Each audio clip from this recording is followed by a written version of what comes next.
13 বছর বয়সী বোনের ধর্ষণকারীকে 4 রাউন্ড গুলি করে জায়গায় শেষ করে দিলেন 11 বছর বয়সী ছোট্ট ভাই। আর এই ঘটনাটি ঘটেছে চাঁদপুরে। চাঁদপুরের একটা পরিবার থেকে 13 বছর বয়সী কন্যাকে ঘরে রেখে বাবা এবং মা ব্যক্তিগত কাজে বাইরে চলে যায়। তারপর তাদের এক দুঃসম্পর্কের আত্মীয় তাদের বাড়িতে আসে এবং বাড়ি ফাঁকা পেয়ে 13 বছরের ওই ছোট্ট মেয়েটার উপর কুকুরের মতো ঝাঁপিয়ে পড়ে এবং ধর্ষণ করে।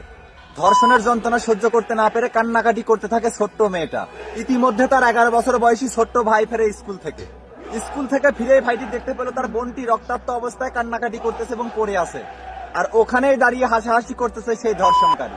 এই দৃশ্যটি দেখার পর ভাই সহ্য করতে না পেরে বাবার রুমে গিয়ে বাবার লাইসেন্সকৃত পিস্তল এনে 4 রাউন্ড গুলি ওই ধর্ষণকারী বুকে ছেড়ে দেয়।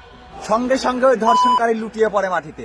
এই ঘটনায় কেউ খুশি হয়েছে কিনা জানি না, তবে আমি অনেক খুশি হয়েছি। আর এই ঘটনাটি জানাজানি হওয়ার সঙ্গে সঙ্গেই পুলিশ চলে আসে তাদের বাড়িতে এবং ওই 11 বছর বয়সী ছোট্ট ছেলেটাকে পুলিশ গ্রেপ্তার করে।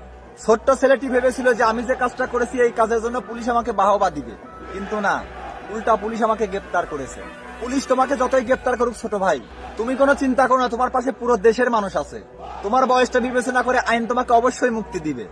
আর তুমি যে কাজটা করেছো 100% রাইট করেছো, 100% রাইট করেছো।